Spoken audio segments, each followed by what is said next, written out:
बोलो जम्बेश्वर भगवान की, बोलो गुरु गोरखनाथ जी महाराज की। आज इस जम्बेश्वर भगवान के मेले में हमारे बीच में विराजमान है हमारे परम पूज्य आचार्य जी गोवर्धन जी महाराज, गोवर्धन राम जी महाराज के चरणों में नमन करता हूँ, वंदन करता हूँ। और इसके साथ ही हमारे बीच में विराजमान है हमारे राष्ट्रीय स्वयंसेवक संघ के हमारे क्षेत्रीय प्रचारक, जिन्होंने अपना पूरा जीवन इस राष्ट्र को समर्पित कर दिया, ऐसे आदरणीय नीमाराम जी भाई साहब। और साथ ही मंच पर विराजमान है हमारे यहाँ के लोकप्रिय और बहुत ही सरल व्यक्तित्व के धनी विधायक आदरणीय आदुराम जी, और हमारे जम्बेश्वर समाज के राष्ट्रीय अध्यक्ष आदरणीय देवेंद्र जी बोड़िया जी, और इसके साथ ही यहाँ पर हमारे भारतीय जनता पार्टी के प्रदेश के मंत्री आदरणीय बीच में विराजमान है। सभी हमारे यहाँ पर बैठे मंच पर अतिथिगण, जैसा कि आप सब देख रहे हैं यहाँ पे कि हमारे अतिथियों में प्रदेश के मंत्री आदरणीय अनंतराम जी, शिवराज जी, विष्णु जो बीकानेर से आए हैं, और हमारे समाज के सभी पंच प्रमुख भी यहाँ पर विराजमान है, और सभी उपस्थित सज्जनों, सभी उपस्थित माता और बहनों और मेरे युवा साथियों, आज हम सभी जम्बेश्वर भगवान का जो मेला आयोजित किया गया है, इसमें हम सभी ये भगवान से प्रार्थना करते हैं, जम्बेश्वर भगवान से, कि आने वाले समय में यहाँ पर खुशहाली हो, समृद्धि हो और यहाँ पर शांति रहे, हर व्यक्ति के चेहरे पर खुशियां और सबकी भगवान मनोकामना पूरी करे। और ये विशाल मेला जिस तरह से आयोजित किया गया है, और इस मेले के अंदर हम सभी यहाँ पर जो उपस्थित हैं, ऐसे पर्यावरण प्रेमी उपस्थित हैं जो जीव रक्षा की हमेशा ध्यान रखने वाले, जीव की रक्षा करने वाले ऐसे विष्णु समाज के सभी यहाँ पर उपस्थित हैं। और वास्तव में कहना चाहता हूं कि पर्यावरण की रक्षा के लिए और जीव की रक्षा के लिए बिश्नोई समाज ने जो काम किया है, या इस समाज को जो दिशा दी है, ऐसी मुझे लगता है कि दूसरे समाजों ने भी उस पर इतना ध्यान दिया होगा जितना समाज बिश्नोई समाज ने देकर, और पर्यावरण को जिस तरह से बचाने के लिए अपनी जान को भी देने का काम अगर किया है, तो बिश्नोई समाज के हमारे भाइयों ने किया है। तो मैं आप सभी को बहुत नतमस्तक होकर अभिनंदन करता हूं। और मैं आज आप सबसे कहना चाहूंगा कि आने वाले समय के अंदर हमारे जिस तरह से प्रधानमंत्री नरेंद्र मोदी जी ने जो हमारे पंच जो बात की है, उन 5 महत्वपूर्ण बातों में पर्यावरण की बात प्रधानमंत्री जी ने भी की है। इसलिए मैं आप सबसे कहना चाहता हूं कि आने वाले वक्त के अंदर हमारे देश के लिए कौन सा ऐसा क्षेत्र है जिस क्षेत्र के अंदर हमें आवश्यकता है कि हमारा देश किस तरह से वो उसके अंदर समस्याओं का समाधान भी हो और हमारा देश भी आगे बढ़े। और वास्तव में आज पिछले 10 साल के अंदर मैं देख रहा हूं कि देश लगातार तरक्की कर रहा है। अभी मुझसे पूर्व आदरणीय आदुराम जी कह रहे थे, और आदरणीय आदुराम जी ने कई बातें बताई कि प्रधानमंत्री नरेंद्र मोदी जी के नेतृत्व में इतने महत्वपूर्ण काम हुए। और वास्तव में मैं आज यहाँ पर कहकर खड़ा होकर कह सकता हूं कि आज हमारा देश अगर वास्तव में सुरक्षित है तो प्रधानमंत्री नरेंद्र मोदी जी के हाथों में है। पहले हम देखते थे कभी भी बम धमाके कहीं पर भी हो जाते थे, आतंकवादी खुलेआम घूमते थे, लेकिन अभी आपने देखा होगा कि किसी भी क्षेत्र के अंदर आतंकवादी अगर हमला करने का सोचता है तो उसको 7 बार सोचना पड़ता है कि अगर मैंने वहां हमला किया तो दोबारा मैं जिंदा रहूंगा या नहीं रहूंगा। ये जो एक 5-10 साल के अंदर हुआ है, आम आदमी सुरक्षित होने लगा है। आज आपको यह भी कहना चाहता हूं कि इस 10 साल के अंदर देश ने तरक्की की है। आज देश और दुनिया में भारत का सम्मान हुआ है, भारत का मान बढ़ा है। हमारे कोई भी भाई अगर बाहर विदेश में जाता है तो विदेश में जब जाता है तो पहले जब जाता था तब वो एक अपने आप में ऐसा महसूस करता था कि सामने वाले उनको क्या समझते हैं, लेकिन आज वो जब वहां पर जाता है तो वो सीधा उनका सम्मान भी होता है, और विदेश में जाता है तो वहां पर उनका ये भी कहते हैं कि अच्छा आप आइए, आप मोदी जी के देश से आए, तो उनका स्वागत किया जाता है। ये परिवर्तन एक तरह से मुझे 10 सालों के अंदर देखने को मिला है। आज हम रक्षा के क्षेत्र में हम आत्मनिर्भर हुए, हम दूसरों को कभी रक्षा के क्षेत्र में दूसरे देशों से खरीदते थे हथियार, आज हम खुद बनाने लग गए और दूसरे देशों को बेचने वाले हथियार बन चुके। ये जो चीजें सारी परिवर्तन होता हुआ पिछले 10 साल में हम देख रहे हैं। मैं आप सबसे कहना चाहता हूं कि आज अर्थव्यवस्था के अंदर भी भारत जो 10वें स्थान पर था, अर्थव्यवस्था यानी कि पैसों के मामले में दुनिया में 10वें स्थान पर था, आज पैसों के मामले में 10वें स्थान से बढ़कर और हमारी अर्थव्यवस्था 5वें स्थान पर पहुंच गई है। और अब आने वाले समय में हम दूसरे देशों को भी छोड़ के और तीसरे स्थान पर पहुंच जाएंगे, और यही 2047 होते होते दुनिया की 1 नंबर अर्थव्यवस्था बने, इसके ऊपर प्रधानमंत्री जी काम कर रहे हैं। और वास्तव में जितने काम हुए, आज गरीब कल्याण के काम हुए, इंफ्रास्ट्रक्चर के ऊपर हुए काम, हाईवे बनाए गए, भारतमाला की सड़कें बनी है, या जिस तरह से एयरपोर्ट बने हैं, एम्स बनाए गए हैं, वंदे भारत जैसी ट्रेनें शुरू हुई है, और इसी के साथ में इस तरह से इलेक्ट्रिफिकेशन का काम हुआ है, नई नई ट्रेनें को आना, और इस तरह से कि बाड़मेर में रिफाइनरी की स्थापना हो जाना, और उसके साथ ही बाजरा अनुसंधान केंद्र जो हैदराबाद में होता था, वहां पर बाजरे का रिसर्च होता था, अब बाजरे का रिसर्च अपने गुड़ा मालानी के अंदर होगा, यहां पर इसका केंद्र खोला सेंटर, और इसके साथ ही अन्य प्रकार के कई काम हुए। लेकिन मैं आपसे कहना चाहता हूं कि आज हमारी बहनों के लिए हो, चाहे हमारे युवाओं के लिए जिस तरह से काम हुए इन 10 सालों के अंदर, आज गरीब कल्याण की इतनी योजनाएं बनी है। आज हमारे गांवों के अंदर हम देखते थे कभी लाइट नहीं होती थी, हर घर लाइट पहुंच जाना। हमारे गांवों के अंदर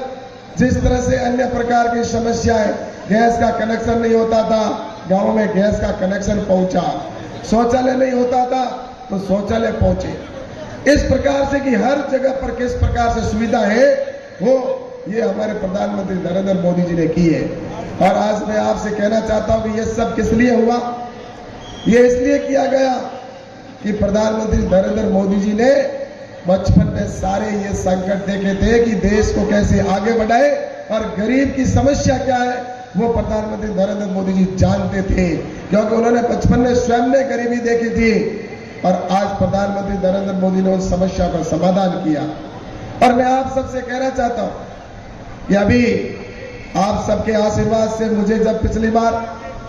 5 साल पहले मुझे आशीर्वाद देकर भेजा, और भेजने के बाद में मैं जब वहां पर गया और जाने के बाद में मैंने 5 साल तक जो काम किया, वो काम अगर देखा जाए तो यहाँ पर मैंने आपको बीच में पत्रक वगैरह भेजे थे और उसमें सारे काम का विवरण भी दिया। लेकिन कुछ लोग जिस तरह से कहते हैं कि कैलाश जी थे क्या करो, मैं आपने पूछना चाहूंगी, आप एक बताइए, आपके किसान सम्मान निधि का पहिया तो आवे को आवे नहीं 2-2 हजार रुपया, किसान सम्मान निधि के पैसे आते हैं नहीं, हाथ खड़े करके बताओ 2-2 हजार रुपये खाते में। अब कई इस तरह की बात फैला रहे हैं कि कैलाश जी थे क्या करो, मैं आपने पूछना चाहूंगी किसान सम्मान निधि का पहिया कई मंत्रालय आवे, कृषि मंत्रालय आवे, और कृषि मंत्री कौन है, कृषि मंत्रालय में और मेरे साइनों सैंक्शन हुए और नरेंद्र मोदी जी एक बटन दबावे तुम्हारे खाते में पैया आवे और पैया आने के बाद में जेब पे घात और फेसबुक में बैठो भाई लिखे कैलाश जी के करियो तो थोड़ा देख लेकिन जेब में पैया हमारा है जगह कर देना, मतलब एक नैरेटिव सेट किया इस तरह से झूठ बोलना, इस तरह से कैलाश जी के करियो। और ये प्रकार हुई कुछ ये फेसबुक व्हाट्सएप वाले आजकल ऐसा कुछ बातें करते रहते हैं, घर में बैठा कमरे के मुंह मारे बोने कोड़ी ओढ़ के नहीं ओढ़ के अलग बात है, कमरे के मुंह गूदलों के मुंह हूतो और प्रधानमंत्री आवास मकान मिलूडो और के मुंह बैठो बैठो लिखे कैलाश जी के करियो तो थोड़ा हमें छत मत झाग लगे नहीं।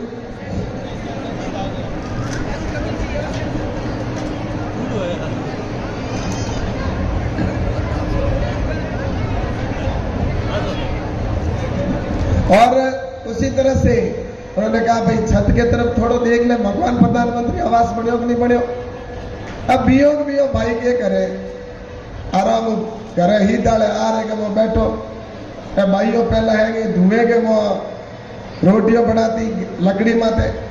जना तो बोकर ने बैठ तो वो नहीं, लेकिन हमें गैस वालों चूल्हो मिलो आराम बैठो ही दाले आ रहे में रोटी जी में और पचे फेसबुक बात लगे कैलाश जी के करे तो भी भाई ने पूछो नहीं लाड़ के धुओं भी ने मुक्ति दी नहीं केड़। और ये तरह शौचालय के वहां बैठा बैठा आराम कहीं शौचालय दिया प्रधानमंत्री जी, अब भी शौचालय में बैठा बैठा आराम लिखे साहब क्योंकि फुर्सत वाली जगह भाई है भी बात बैठो ले कैलाश जी के करे थोड़ा आड़ पाड़ भीन देख ले कित बैठो तू लाइट के वो मोबाइल चार्ज में लगे बिठो और चार्ज में लगा और पता लेके क्यों घर तो पहला तो लाइट ठीक हो नहीं हमें लाइट आई रही तो मोबाइल ही चार्ज कर रही और मोबाइल में लिख रही हो कैलाश जी के करियो तो और ऊपर वाला लट्टू देख ले मोबाइल चार्ज में जो देख ले केड़ करायो। एक प्रकार अभी बीच में कोरोना आयो, अब कोरोना आना जना है नहीं पता है इन जगह कोरोना का टीका तो लगा ही लगा सबके, लेकिन लारले 3 सालों प्रधानमंत्री फ्री राशन सामग्री दे। अब वो राशन सामग्री फ्री मिले और बिको बाजार जान में तो राशन वाली दुकान ला और घरे रोटी बना पेट में हावड़ भर्तियों दे एन बजट निकाल लेन के कैलाश फेसबुक पर लगे कैलाश जी के करियो तो बच्चा देख ले कहीं हमें पेट में लियो जगो के तो ये प्रकार मतलब सिर्फ गुमराह करना। मैंने एक बात बताओ आदूराम जी हमारे बेटा क्या कि मैं मीठो पानी धारा ले आयो, अब केंद्र सरकार मीठो पानी आयो है भाई केंद्र सरकार का पैसा, लेकिन राजस्थान सरकार के पैसे पहले वो दे आगे खर्च नहीं कर रही थी। 3 साल पहले पानी के पैसे दे दिए थे भारत सरकार ने 4 साल पहले। 4 साल के मैं पानी ने धरातल बात लाने को काम नहीं करो कि अगर पानी फूक गयो तो जस है जो मिल जी मोदी जी ने ई वास्ते पानी नहीं पहुंचाया। और भजन लाल जी की सरकार बनी, अभी भजन लाल जी आएंगे, भजन लाल जी की सरकार बनी तो उन्होंने सबसे पहले सैंक्शन कर दिया और अब आपके हर घर में मीठा पानी पहुंचेगा और वो आदूराम जी की मेहनत से उन्होंने सैंक्शन करवाया है। अब इसका जस्ट आदूराम जी दो को दो नहीं कि भाई महाराष्ट्र सरकार कराया है तो भी जस्ट आदूराम जी दो तो भाई मेरे तो एक बात पूछो कि नरेंद्र मोदी जी जगह काम करावे तो सांसद ने वो तो भी को जस मन मिलना चाहिए कि नहीं मिलना चाहिए आप बताओ। अब मोदी जी कह रहे जगह को जस तो देना नहीं और बेटा बेटा कैलाश जी के करियो, ये एक झूठी बात फैलाकर जिस तरह से किया जा रहा है तो मैं आप सबसे कहना चाहता हूं कि हमारे देश के अंदर ऐसे कई काम जो अभी आने वाले समय में होने वाले हैं और कई महत्वपूर्ण काम हुए, हम सब जानते हैं कि यहां पर भी आवश्यकता है। यहां पर भी आपको मैं यहां पर विश्वास के साथ कहकर जा रहा हूं कि आपके मैंने पहले एक बार घोषणा कर दी थी 22 के अंदर में विधानसभा का विधायक बनने से पहले मैंने कह दिया अगर मैं 22 की जनता को मीठा पानी अगर घर घर में गांव के अंदर नहीं पहुंचाया तो मैं आपके सामने वोट मांगने नहीं आऊंगा विधायक बनने से पहले। मैंने पूरी मेहनत करके और वहां पर 5 साल में हर पंचायत में मीठा पानी पहुंचा दिया तो मैं दोबारा वोट मांगने के लिए जाकर मांगने के लायक बना। ऐसे ही अभी मैं बॉम्बे गया था बीच में तो बॉम्बे के अपने प्रवासी भाइयों ने मुझे कहा कि प्रवासी भाइयों ने कहा कि हमारे बॉम्बे से बाड़मेर की ट्रेन शुरू करा दो तो बांधे। मैंने कहा 70 साल में तो हुई नहीं, अब कैसे होगी तो कैसे भी हो कैलाश जी आप कराओ। मैंने जोश जोश में कह दिया कि अगर आऊंगा दोबारा तो ट्रेन शुरू करा के ही आऊंगा। और अब मैं जब दोबारा गया तो बॉम्बे की ट्रेन शुरू होने के बाद ही गया। और अभी मैं बीच में दूसरी जगह हैदराबाद और उधर बेंगलोर जाके आया, उनको भी मैं वादा करके आया हूं कि ट्रेनें शुरू करूंगा। और आज मैं आपके सामने एक घोषणा और करके जा रहा हूं, ये मेरी बहनों के लिए बहुत महत्वपूर्ण है और मेरे भाइयों के लिए बहुत महत्वपूर्ण है कि अगले 5 साल के अंदर आपके प्रत्येक घर के अंदर मीठे पानी की टूटी नहीं लगा दी तो मैं दोबारा आपके सामने वोट मांगने भी नहीं आऊंगा। हर घर में मीठे पानी की टूटी लगेगी। और ये भी बताना चाहता हूं, नदियों से नदियां जोड़ने की, नदी हमारे कैसे नदियां जुड़े और नर्मदा के पानी को आपके इस क्षेत्र में लाने की भी मैं आपको कह के जा रहा हूं। नर्मदा की सिंचाई का पानी और इंदिरा गांधी के नहर के पानी को भी करेंगे। ये काम कराने का मादा किसमें है? अब मुझे बताओ, ये जब चीजें करवानी है तो कराने के लिए सरकार किसकी होनी चाहिए? जिसकी सरकार है वही करवाएंगे। तो इसलिए मैं आप सबसे निवेदन करना चाहता हूं कि राजस्थान में हमारे मुख्यमंत्री आदरणीय भजन लाल जी, जिनके यहाँ पर भाजपा की सरकार है, तो यहाँ पर आज मैं आप सबसे यही कहना चाहता हूं कि विकास निश्चित रूप से आगे होगा और विकास हमारी प्राथमिकता में रहेगा। मैं तो बस इतना आप सबसे कहना चाहता हूं कि आने वाले समय के अंदर हमारा देश आगे बढ़े, हमारे जो सपने थे वो सपने पूरे हों। और सपने आप सबको पता है पूरे करने का काम हुआ है। धारा 370 हमेशा के लिए हट गई, जिस धारा के लिए लगभग 44,000 से अधिक लोगों ने जान दी होगी, उसकी समाधान हुआ। और जो सबसे पुराना, हम जिसको 500 साल से इंतजार कर रहे थे कि भगवान श्री राम का मंदिर अयोध्या में बने, तो अब भव्य मंदिर अयोध्या के अंदर बनकर खड़ा हो गया है। और ये काम आने वाले समय में, अभी तो मैं तो कहता हूं ये तो झांकी है, और मथुरा और काशी आगे बाकी ऐसे कई काम होंगे और ये हमारे प्रधानमंत्री नरेंद्र मोदी जी के नेतृत्व में होंगे। और मैं आप सबसे यही कहना चाहता हूं कि पिछले 5 साल के अंदर यहाँ पर जो सरकार रही, उस सरकार के बारे में आदूराम जी ने बताया है, लेकिन मैं आप सबसे कहना चाहता हूं अपने को आने वाले समय में एक ऐसा नेतृत्व, प्रधानमंत्री नरेंद्र मोदी जी के नेतृत्व में पुनः तीसरी बार सरकार बनेगी तो हम सबके काम होंगे। अभी यहाँ पर जैसा कहा गया कि ये मैं पिछली बार जब आया था तो मेरे को ऐसा खुद को लगा, मेरे को किसी ने घोषणा करने का नहीं कहा था। मैं एडमिट हुआ और बी टाइम लागे उतारे तो टेंट लागूड़ो लंबो छोड़ो, बहुत बड़ी संख्या में भाइयों बहन और परेशान हो गया। तो मेरे मन में आई कि मैं दोबारा आऊंगा बी टाइम इत बड़ो सेट बन जाए।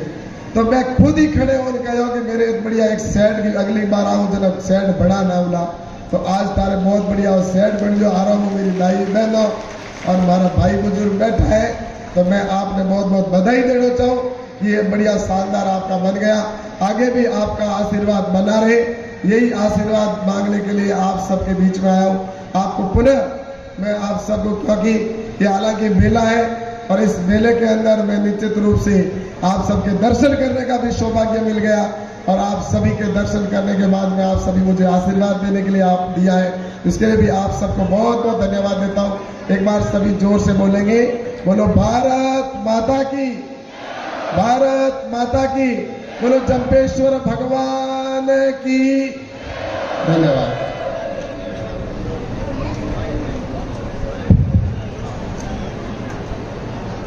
बहुत बहुत धन्यवाद